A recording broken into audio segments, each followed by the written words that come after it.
마가복음 1장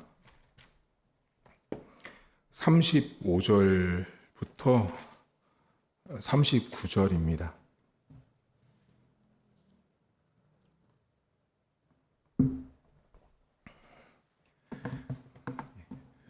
마가복음 1장 35절부터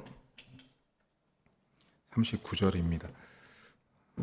새벽 아직도 밝기 전에 예수께서 일어나 나가 한적한 곳으로 가사 거기서 기도하시더니 시몬과 및 그와 함께 있는 자들이 예수의 뒤를 따라가 만나서 이르되 모든 사람이 주를 찾나이다. 이르시되 우리가 다른 가까운 마을들로 가자. 거기서도 전도하리니 내가 이를 위하여 왔노라 하시고 이에 온 갈릴리에 다니시며 그들의 여러 회당에서 전도하시고 또 귀신들을 내쫓으시더라. 아멘. 여러분 마가복음 3장 20절을 잠깐 펴보시겠어요? 마가복음 3장 20절입니다. 제가 읽어드리겠습니다. 집에 들어가시니 무리가 다시 모임으로 식사할 겨를도 없는지라 라고 나옵니다. 제가 여러분 오늘 설교를 하기 전에 예수님께서 식사할 시간이 없었다라고 나옵니다. 한마디로 많이 바쁘셨습니다.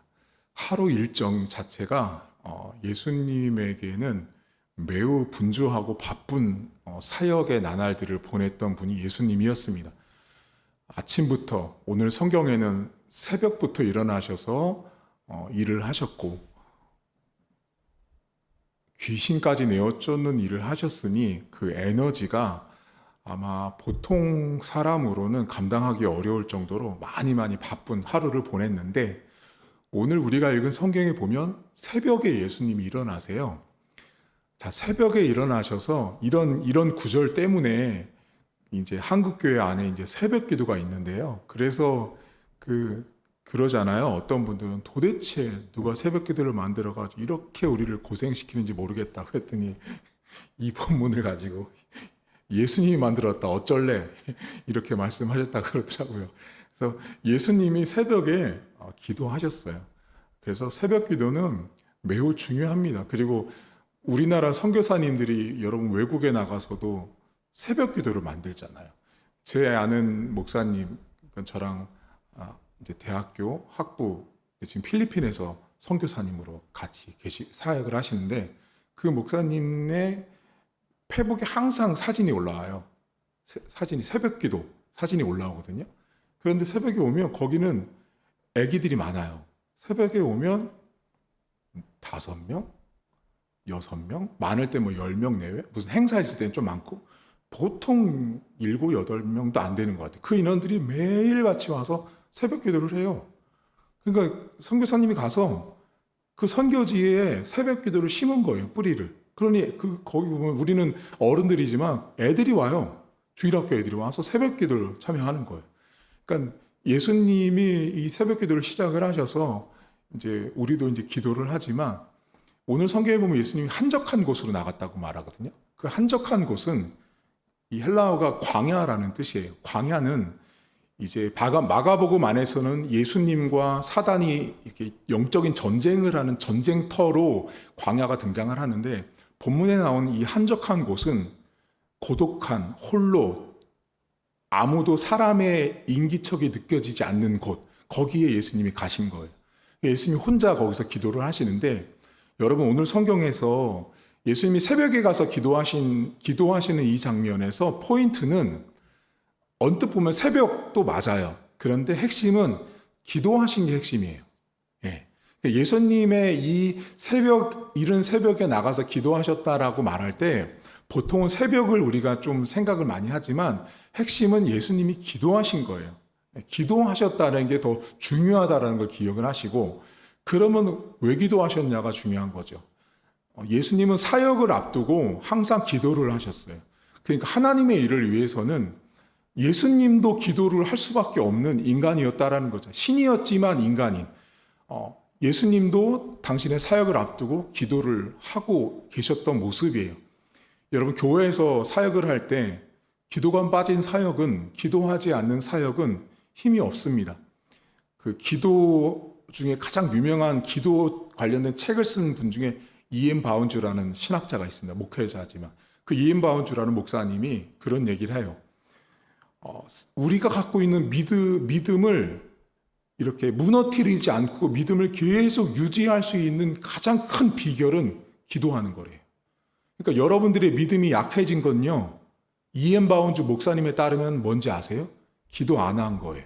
그러니까 믿음이 약해졌다라는 건 기도 생활이 약해진 거예요. 이게 연결이 되어 있는 거죠. 그러니까 기도 없이 믿음이 있다? 아니에요. 그러니까 기도를 해야만 우리의 믿음과 신앙이 계속 견고할 수 있다라는 걸 말씀을 하고 있는 거예요. 그러니까 예수님도 계속 기도를 할 수밖에 없었어요. 그럼 여러분, 예수님도 신이었지만 인간이에요. 그 당시 사람들이 볼 때는 목수의 아들이죠. 그럼 사람으로서 할 수 있는 영역, 우리가 볼 때는 한계가 있는 거죠. 그러니까 예수님 스스로도 당신이 못하고 한계를 갖고 있다는 걸 항상 인간적으로 하나님 앞에 고백했던 분이에요. 그러니까 우리가 예수님을 볼 때는 신이었지만 인간이신 예수님을 너무 우리가 좀 외면할 때가 있거든요. 그런데 예수님도 사람이셨다고요. 목수의 아들이에요. 사람이었기 때문에 그분도 오죽하면 이번 주 고난주간 보내면서 뭐라 그러세요? 이 잔을 내 뜻 말고 주님 하나님 뜻대로 옮겨달라고 하자. 오죽하면 그러셨겠어요. 그러니까 예수님도 그냥 척척 박사 만능 그 일꾼 막 그런 게 아니에요. 예수님도 기도를 해야만 하나님의 일을 할 수 있었던 거예요. 그러니까 교회에서 일을 할 때, 내가 하나님의 일을 할 때는 반드시 기도 생활이 수반돼야 되는 거예요. 내가 하나님의 일을 하는데 기도하지 않는다. 그러면 그 일이요, 하나님과 관계없는 어떤 사역이 될 가능성이 되게 많아요. 따라서 예수님이 새벽에 기도하신 이 모습을 통해서 우리가 알 건 뭐냐면 반드시 하나님의 일을 위해서는 기도하셔야 되는 거예요. 그러니까 뭐 어떤 일을 할 때든 교회 오든 항상 앉으나 서나 기도해요. 짧아도 항상 기도하고 시작하고 기도하고 마무리하고 그러니까 그 기도 생활이 계속 연속이 되어야 하는 거예요. 그럼 이 장면에서 또 하나 우리가 생각해 볼 게 있어요. 예수님 기도하시잖아요. 혼자 기도하시거든요. 여러분, 우리 성도님들이 이런 게 있어요. 누군가한테 기도 부탁을 하시거든요. 그럼 기도 부탁하면 여러분들 어때요? 이런 분들이 있어요. 예를 들면, 자, 원로 목사님이 있고, 담임 목사님이 있어요. 그러면 성도님들이 딱 두 종류가 있거든요. 원로 목사님한테 기도 부탁을 하면 좀 더 든든해 보이고요. 담임 목사님한테 기도 부탁을 하면 덜 든든해 보이는 분들이 있어요. 원로 목사님이 뭔가 이제 소위 말하는 영빨이 더 셀 것 같으니까 원로 목사님한테 기도 부탁을 하면 더 잘 될 것 같고, 담임 목사님은 아직은 40대 초반이라서 기도한다고 뭔가 능력이 나타나겠어 걱정하시는 게 있어요. 이 실제로 있는 거예요. 자, 그러면 성도들 마음이 뭐가 있냐면, 우리 목사님한테 기도 부탁했어. 우리 목사님이 날 위해서 기도해주고 계셔. 중보기도 하고 계시대. 그럼 어때요? 성도님들 대부분이 보통 이렇게 말합니다. 목사님 든든해요. 힘이 나요. 좋아요. 라고 말해요. 그리고 어떻게 돼요? 일주일 동안 본인은 1분도 기도 안 해요. 본인은 1분도 기도 안 하고, 난 목사님한테 내 기도를 토스했어. 맡겼어. 이제 우리 목사님이 알아서 할 거야. 난 이제 기도 안 해도 돼. 그리고 기도 생활 안 합니다. 제가 이 말씀 왜 드리냐면, 여러분 예수님을 잘 보시면 혼자 기도하신다고요. 자, 창세기로 가볼까요? 아브라함도 혼자 기도합니다. 모세도 혼자 기도합니다. 요나도 혼자 기도합니다. 그러니까 성경에 나오는 대부분의 인물들을 잘 유심히 보시면 혼자 기도해요. 그러니까 기도의 훈련은 혼자부터 시작해야 되는 거예요. 혼자, 그리고 여럿, 함께 모여서 기도하는 걸로 나가야 되는데, 기도의 훈련을 처음부터 여럿이 같이 하잖아요. 혼자 기도 못합니다. 여러분, 혼자 기도가 안 되는 분들은요, 기도 훈련의 출발이 어쩌면 개인 기도 시간에 혼자 와서 하나님의 성전에 와서 기도했던 훈련의 모습들이 없을 가능성이 되게 많아요. 혼자 기도하셔야 돼요. 저는 20대 때 저희 교회는 4층 건물이었죠. 본당이. 그러니까 저희 모교회는 제가 있을 때 청년회 때 한 1,300, 400 정도 되는 교회였죠. 거기 지하 기도실 가서 기도를 혼자 2시간씩, 3시간씩 했어요. 이 맨바닥에 무릎을 꿇고. 그 혼자 기도하는 훈련이 늘 저는 돼 있었던 사람이에요. 20대 때부터. 그러니까 기도는 먼저 혼자 기도하는 게 먼저 되셔야 되는 거예요.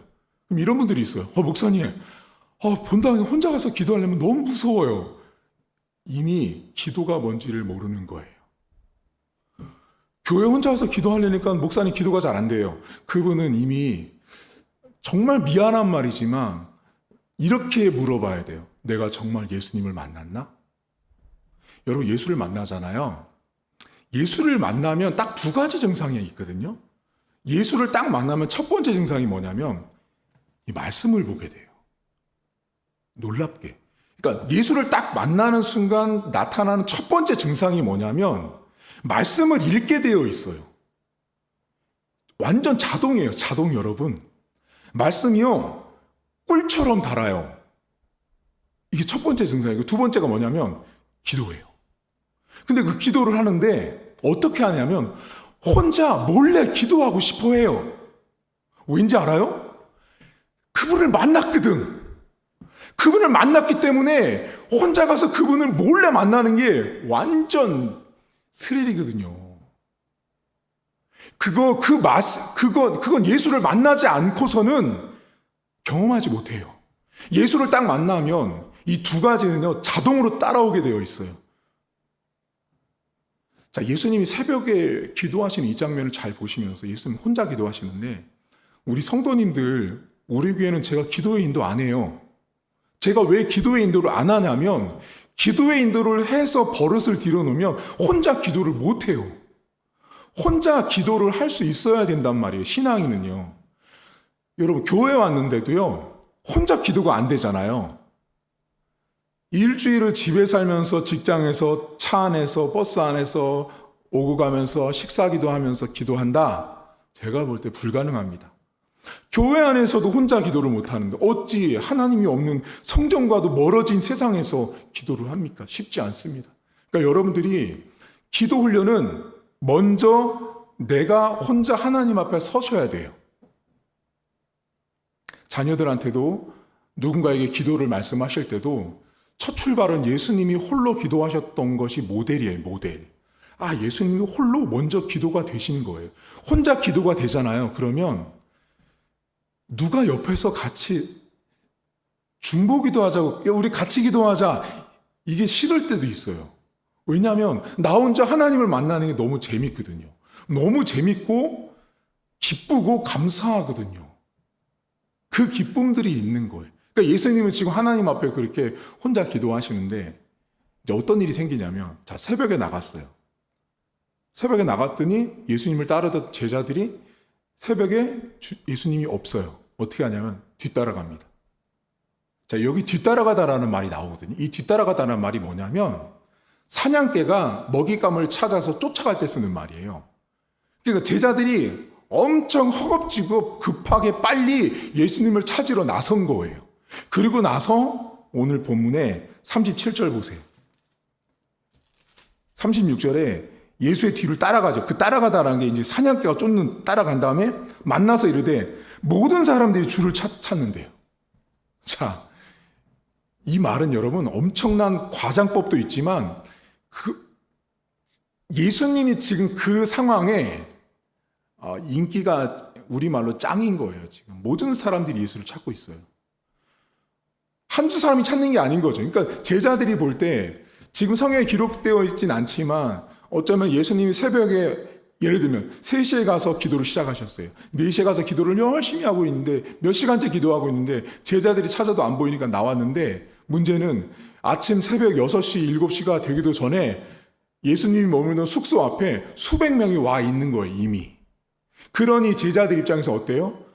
찾아 나선 거예요. 가서 예수님한테 가서 다 찾고 있다, 주님을. 여기서 뭐 하고 있냐, 이거죠. 빨리 같이 가자라고 말합니다. 모든 사람들이 예수님을 찾습니다. 인기가 대단했습니다. 자, 제자들 입장에서는 지금 제자들의 생각을 잠깐만 생각해 보세요. 많은 사람들이 와서 예수님을 찾는 이 모습에 어때요, 여러분들? 기분이 어떨 것 같아요? 자, 이런 거랑 똑같은 거예요. 여러분들이 이해를 돕기 위해서 우리 교회가 이제 세워졌습니다. 그런데 여러분들이 이렇게 생각하는 거죠. 자, 오늘 제가 철야 설교를 지금 성령 집회 설교를 하고 있잖아. 이렇게 설교를 했는데요. 내일 아침에 우리 진 목사님이 그 유튜브를 나갔는데 우리 오늘 금요 성령 집회가 1억 번을 본 거예요. 누군가가 1억 번을 봐가지고 우리 교회 앞에 수만 명이 운집해 있는 거예요. 그때 여러분이 교회를 아침에 청소하려고 11시에 오는데 수만 명이 운집해서 교회 앞에 교회를 들어올 수 없는 상황이 됐을 때 여러분의 마음에 무슨 생각이 들 것 같으세요? 제가 맞춰볼까요? 우쭐합니다. 교만해지는 거예요. 우와. 제자들이요, 예수님이 되게 많은 인기를 누리고 있었고 많은 사람들이 따라오는 것들을 보면서 제자들 입장에서는 예수님을 빨리 찾아야 했어요. 근데 예수님이 어떻게 하죠? 정반대의 말씀을 하세요. 그게 뭐냐면 38절 보세요. 이르시되 우리가 다른 가까운 마을로 가서 전도하세요. 이건요, 지금 제자들이 예수님을 찾으러 온 이 모습과 정반대의 이야기를 예수님이 하신 거예요. 지금 예수님을 뒤따라온 사람들의 모습을 비춘다면 예수님은 사람들이 많은 그곳으로 가셔야 되는 거예요. 가서 그 사람들의 니드와 요구사항들, 필요한 사항들, 만약에 병자가 있거나 누가 있으면 거기도 가서 빨리 예수님의 인기에 영합한, 부합한 행동들을 해주셔야 되는 거예요. 그런데 예수님 뭐라 그래요? 다른 데로 가자. 가까운 다른 마을로 가자라고 말합니다. 근데 지금 이때 예수님이 어디 계시냐면 여러분 1장 21절 보세요. 1장 21절에 보시면 여기 이렇게 나옵니다. 그들이 가버나움에 들어가니라. 예수께서 곧 안식일에 회당에서 들어가 가르칠 때 가버나움에 있었습니다. 자, 가버나움은 갈릴리를 주변으로 끼고 있는 한 이 도시인데요. 그 가버나움을 떠나서 다른 마을로 가자라고 말합니다. 본문에 이 가버나움은 좀 더 좀 빅시티, 좀 큰 도시라고 생각하시면 되고요. 다른 마을은 그거보다 작은 도시, 작은 마을이라고 생각하시면 되세요. 뭐가 좋을까요? 가버나움은 서울 특별시고요. 다른 마을은 예를 들면 저기 이제 경기권이나 지방으로 내려가서 좀 작은 도시, 마을, 읍으로 내려가시는 거예요. 자, 지금 예수님이 하시는 이 결정과 행동을 보시면 예수님을 많은 사람으로 있는 곳으로 모시러 가려고 하는 사람 입장에서는 이해가 안 가는 거죠. 인기를 버리고 그 많은 사람들을 포기하고 그 가버나움을 내려놓고 다른 데로 가자라는 건 큰 곳에서 얻을 수 있는 유익과 편리함들을 다 내려놓고 작은 데로 가시는 거죠. 뭐 기차가 있어서 차가 있어서 편하게 가는 게 아니고 먼지 풀풀 나는 그 거리를 다시 또 가셔야 되는 여정인 거죠. 그러니까 지금 예수님께서 다른 마을로 가자라고 하시는 이 모습들은 예수님이 갖고 있었던 사람들이 쫓아다니는 그 인기들, 예수님이 많은 일을 행함으로 해서 사람들이 찾아왔던 것들을 과감하게 내려놓은 인기를 내려놓고, 두 번째는 큰 것을 내려놓고 작은 곳으로 이동하시는 모습이에요. 그러니까 지금 예수님께서 다른 마을로 가자라는 이 말 속에는 두 가지가 들어있는 거예요. 신학자들은 첫 번째 인기, 많은 사람들이 따르고 있었던 인기를 내려놓으시고, 두 번째는 큰 것을 내려놓는 예수님의 모습을 지금 예수님이 보여주고 있는 거예요. 근데 자, 인기도 내려놓고 큰 것도 내려놓을 수 있었던 이유가 뭐냐면 예수님이 뭐라 그러시면 전도하자고 말합니다. 이게 케루소라는 말이거든요. 전도하자고 하는데 이게 원뜻은 우리가 지금 현재 우리 성도님들이 매주마다 가서 이렇게 복음을 전하는 이 홍보지, 전단지를 나눠주잖아요. 전도지를 나눠주. 이제 그것보다 이 케루소라는 말은 뭐냐면 선포하고 전파하고 설교하다라는 뜻이에요. 다시 말하면 예수님이 가서 입을 열고 하나님 나라의 복음에 대해서 계속 말씀을 설교하신 거예요. 쉽게 말하면. 그러니까 지금 예수님이 가버나움이라는 곳에서 설교를 하시다가 이제는 다른 곳에 가서 설교를 하고 다른 곳에 가서 하나님의 나라에 대해서 복음을 외쳐야 되는 그 다른 곳으로 가시겠다라는 거죠. 그러니까 지금 예수님이 여러분 인기도 내려놓고 넓은 곳도 내려놓고 아무도 모르는 곳, 전혀 다른 마을로 가서 복음을 전하고 할 수 있었던 근본적인 이유가 뭐냐면요. 전도 때문에 가능했던 거예요. 그러니까 이 전도라는 게 뭐냐면 이렇게 생각하시면 안 돼요. 아, 목사님 여기서 300장 나눠주시니까 저쪽에서 가서 300장 나눠주시려고 갔군요. 이렇게 생각하시면 안 되고, 여기에서 하나님 나라의 복음을 프리칭 외쳤던데 저쪽에서도 가서 이렇게 외쳐야 되는 거예요. 그 말씀 때문에 가시는 거예요. 그러니까 예수님이 다른 마을로 가야 되는 내용도 목적이 분명했던 분이에요. 그게 뭐냐면 하나님 나라에 대해서 복음에 대해서 말을 해야 됐거든요. 그러니까 이동하시는 거예요. 자, 그러면 여기서 우리가 되게 중요한 걸 깨달으셔야 돼요. 그게 뭐냐면 신앙생활 할 때, 목회를 할 때 인기빨이 최고셔. 인기가 짱이시고 크고 넓고 부흥하고 엄청나셔. 자, 이것을 내려놓고 어떤 목사님들은 저 아프리카 오지로 선교지를 떠나는 분들이 있어요. 저는 참 그런 분들 생각하면 부끄럽죠. 정말 귀한 분들이시죠. 자, 그런 분들이 그렇게 떠날 수 있는 건 뭐죠? 이 서울에서의 편한 것들 다 내려놓고 떠나는 이유가 전도를 해야 되는 내용과 목적이 분명했기 때문에 가시는 거예요. 저랑 군에서 동기였던 친구 목사님, 지금 벌써 30년 지기 친구가 브라질 선교사로 가 있는데 그 친구 매일같이 페북에 올리거든요. 정말 브라질은요, 여러분, 마약 국가라고 해도 과언이 아니에요. 온통 마약. 그리고 되게 못 살아요, 잘. 어렵고. 그리고 막 비가 오고 그러면 거리 너무 짖어. 막 그곳에서 그 메가폰 들고요, 그렇게 전도해요. 포르투갈어로. 왜 계속 이야기하고. 왜 그래요, 그게? 서울에 있으면 편해요. 그 친구 있잖아요. 브라질에 있는 제 친구, 군에 있는 친구, 사모님이 닥터예요, 의사예요. 의료 선교 나가신 거예요. 그 사모님은 의사고 본인은 목사예요. 그러니까 의료 선교도 하면서 목회를 같이 하다 보니까 되게 선교사로서는 되게 딱 갖추어진 가정이죠. 아들, 딸, 둘 같이 나가 있단 말이에요. 그러니까 서울에 있으면, 한국에 있으면 여러분 얼마나 편하겠어요. 근데 그거 다 내려놓고 간다니까요. 갔어요. 지금도 사역하고 있고요. 그러니까 예수님이 여러분 가버나움에서 있을 때 많은 사람들이 찾아왔지만 다른 마을로 갈 수 있었던 근본적인 이유는 하나님에 대한 이야기들을 하셔야 됐거든요.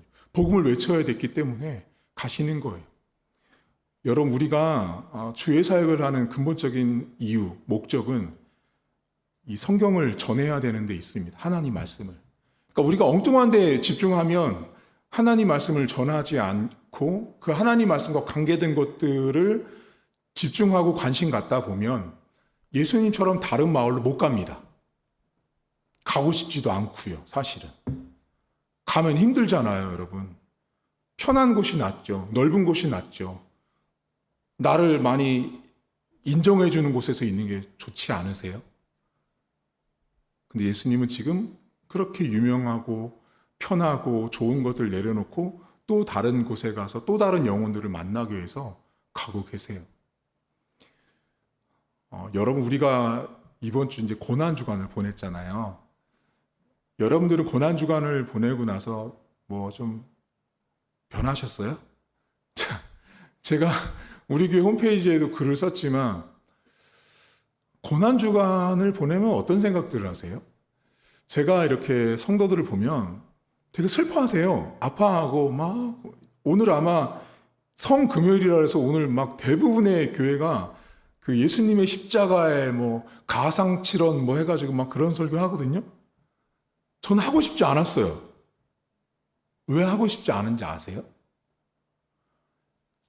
자, 예수님의 가상칠언은요, 꼭 요때만 해요, 설교를.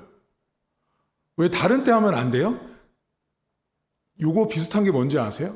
제가 언제나 한번 전도사 때인가 강도사 때 평소에 그 12월 달이 아닌데 기쁘다 구주 오셨네를 찬송을 했어요. 한여름에. 그랬더니 권사님이, 목사님, 왜 그 찬송을 한여름에 하냐고. 여러분 생각해 보세요. 기쁘다 구주 오셨네가 왜 12월에만 해야 되는 찬송인데요? 아니에요. 근데 고정관념인 거예요. 사람들이. 고난주간을 보내면서도 오늘 성금요일이다 뭐다 해서 막 이벤트도 하고 많은 일들을 합니다. 어떤 교회는 여러분 오늘 막 그럽니다. 그 이벤트 해가지고 십자가 만들고 십자가 지고 본당에 올라와서 본당에 십자가 세워놓고 십자가에다가 휘장 걸어놓고 조명 비추고 그때 그 연기 나오면서 목사님 딱 입장해서 설교합니다. 그렇게 보내면 고난주간을 잘 보낸 건지 저는 되게 회의적이고요. 정말 고난주간은요, 내 죄가 생각나면 제대로 고난주간 보낸 거예요. 내가 고난주간을 보내면서 여러분, 제가 그랬잖아요. 우리 교회 성도들 금식하지 마세요. 우리 특세도 이런 거 안 하잖아요. 그런 거 할 필요 없어요. 고난주간을 보내면서요, 내 죄가 보이면 된 거예요. 내 죄가 보이고 내 악함이 보였으면 주님은 그거로 enough, 충분하다라고 말씀하세요. 더 바라지 않으세요. 여러분들이 고난주간을 뭐 화려하게 보낸들 예수님이 주님께서 천국에서 우리를 바라보시면서 그래 이번 올해 고난주간은 참 멋들어지게 잘 준비했구나. 하나님은 그런 거 안 보세요. 하나님이 보시는 건 오늘 이번 주간 십자가에서 죽으신 주님을 너 진짜 믿고 있니?를 묻고 있죠. 예수님은 다른 마을을 가셨습니다. 가버나움이 아닌 다른 마을. 이유는 딱 하나였습니다. 하나님에 대해서, 당신에 대해서 알려주셔야 했거든요. 여러분, 교회는요, 저는요, 목회자는요, 끊임없이 강단에서 하나님 나라 이야기하고 복음을 외쳐야 합니다. 예수님이 다른 마을에 가서 뭐 했겠어요? 이렇게 외쳤을걸요? 회개하라, 하나님 나라가 가까웠으니. 그게 주님이 말씀하신 처음과 끝이었을 거예요. 모두 다. 근데 사람들이 어떻게 해요? 회개하는 사람이 있는가 하면 회개하지 않는 인물들이 있었던 거죠. 그러니 다른 마을로 계속 다니면서 전도를 하시고 말씀을 전했던 예수님이었습니다. 적용을 하면서 여러분들은 인기 있는 목사를 원하세요? 인기 있는 교회? 유명한 교회? 우리 교회에서 그런 거 찾지 마세요. 교회가, 목사가 인기 있는 목사님, 인기 있는 교회는요, 겉으로는 되게 좋아 보일 수 있는데요. 그 이면을 양파 껍질 벗기듯이 계속 벗겨보잖아요. 그 안에는 아주 교만 덩어리가 들어차 있을 가능성이 100%입니다. 아니라고 부인하고 싶은 이 영상을 보고 있는 많은 목사님들이 있을 수 있어요. 하지만 사실입니다. 너무 인기를 바라지 마십시오. 교회는, 목사는, 목회자는, 성도는 인기를 바라보고 신앙생활을 하는 것이 아닙니다. 누군가가 알아주고 누군가가 인정해 주기 위해서 그것을 내가 그 소리를 듣기 위해서 교회에서 어떤 일을 하는 것도 아닙니다. 우리가 하는 이유는 그냥 우리가 죄인이었어요. 내가 죄인이었는데 하나님이 나를 사랑하셔서 성도 삼아주신 거예요. 그냥 그거 하나 감사하시면 되는 거예요. 그거로 내가 설교하고 교회 일하고 있다. 그 감사를 하시는 것이 가장 중요합니다. 두 번째, 인기를 너무 따르지 마시고 두 번째, 너무 넓은 것만 찾지 마세요. 가버나움이 좋을 수도 있어요. 편하죠. 근데 때로는 여러분 좁고 낮고 험하고 험준한 곳에 가면 그곳에서 더 많이 하나님의 역사들을 체험하고 누릴 수 있다는 것입니다. 제가 방금 말씀드렸잖아요. 브라질에 있는 친구들 되게 많은 기적들을 경험합니다. 넓은 곳에 가면 되게 많은 하나님의 기적이 거기도 있죠. 하지만 예수님을 오늘 최소한 오늘 본문에서 다른 빌리지, 조그만 마을까지도 예수님은 관심을 갖고 그곳에 복음을 전하다 가셨습니다. 여러분들은 큰 거 좋아하시죠? 크고 넓고 이런 거 좋아한단 말이에요. 그러니까 교회가요, 신자가 자꾸만 그렇게 넓은 거, 편한 것을 찾다 보면 끝이 없어요. 여러분 이런 말 들어보셨죠? 인간의 욕심은 끝이 없다. 욕심이 끝이 없어요. 욕심이. 우리 교회 욕심을 제가 말해볼까요? 만약에 나중에 막 부흥했어요. 그럼 여러분들 어떻게 하실 것 같아요? 목사님, 땅을 삽시다. 건물을 삽시다. 또 뭐래요? 목사님, 우리 더 좋은 데로 갑시다. 필요하면 해야죠. 하지만 필요하지 않을 때 그런 말들과 생각들은 하나님의 뜻과 위배될 가능성이 매우 많습니다.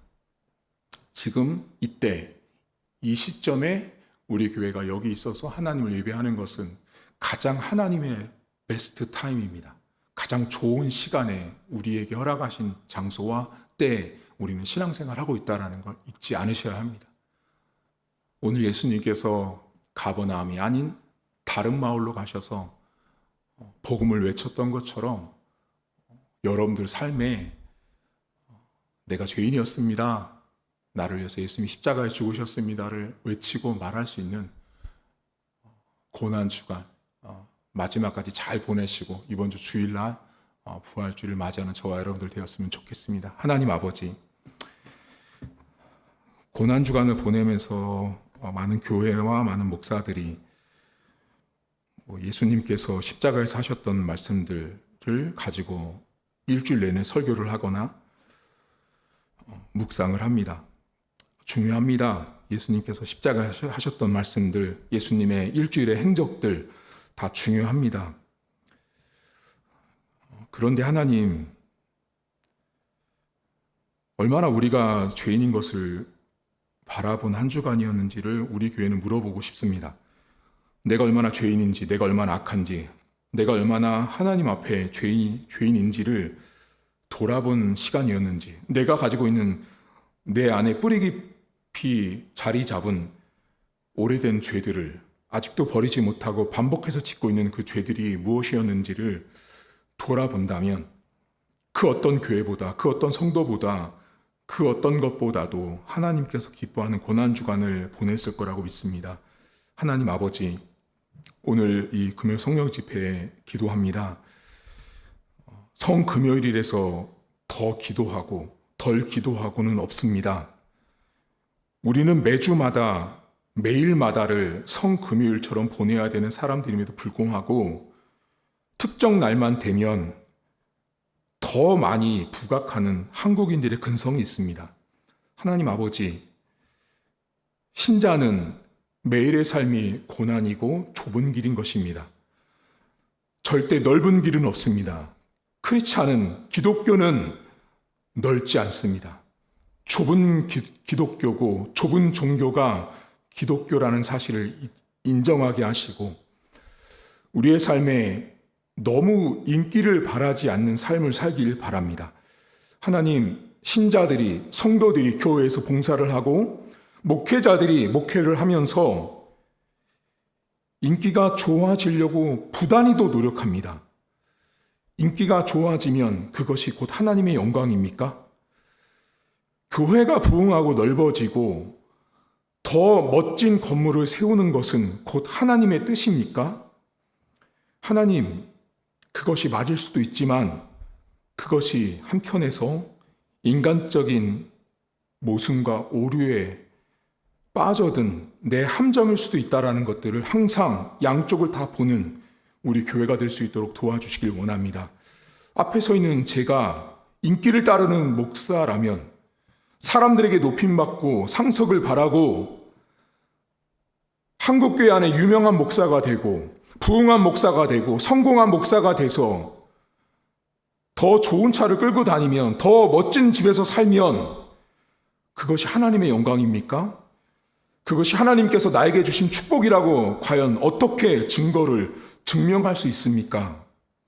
하나님 아버지, 인간은 다 인기를 따라갑니다. 인간은 다 좁은 곳보다 넓은 곳을 쫓아갑니다. 하나님, 우리 교회 성도들이 내가 하나님의 백성으로 신자로서 성도로서 살아갈 때 어떻게 신앙생활을 해야 되는지를 한 걸음 한 걸음 잘 배울 수 있도록 도와주시고 세상에 있는 교회에 있는 성도들처럼 세상에서 살고 있는 종교인에 불과한 성도들처럼 그렇게 살아가지 않도록 도와주시고, 성도인데 종교인인 너무나 모순된 삶을 살아가는 우리 성도들이 되지 않도록 하나님 붙들어 주시길 원합니다. 하나님 아버지, 이제 이틀 뒤면 부활주일입니다. 매년마다 보내는 고난주간과 부활주일을 우리가 준비하고 맞이할 때 항상 내 죄가 보이게 하시고 나의 부족함이 보이게 하시고 나의 약점들이 보여져서 하나님 앞에 내가 이래서 구원이 필요한 존재였구나, 내가 이래서 십자가의 은혜가 더 필요했던 사람이구나를 고백하는 성도들 되게 하시고, 이 시간 남아서 하나님 앞에 기도할 때 주님 앞에 다시 한번 그 십자가를 묵상하되 주님이 보이는 것이 아니라 내 죄가 보이는 시간 되어지길 원합니다. 주님은 내가 안 봐도 항상 보이는 분입니다. 내 죄를 내가 눈 감고 내 죄를 내가 닫아버리고 감출 뿐이지, 주님은 오늘도 우리의 죄를 보기를 원하십니다. 기도할 때 우리의 악함을 보게 하시고, 그래서 하나님의 은혜가 기도의 가운데 우리 온 성도들에게 풍성할 수 있도록 은혜를 베풀어 주옵소서.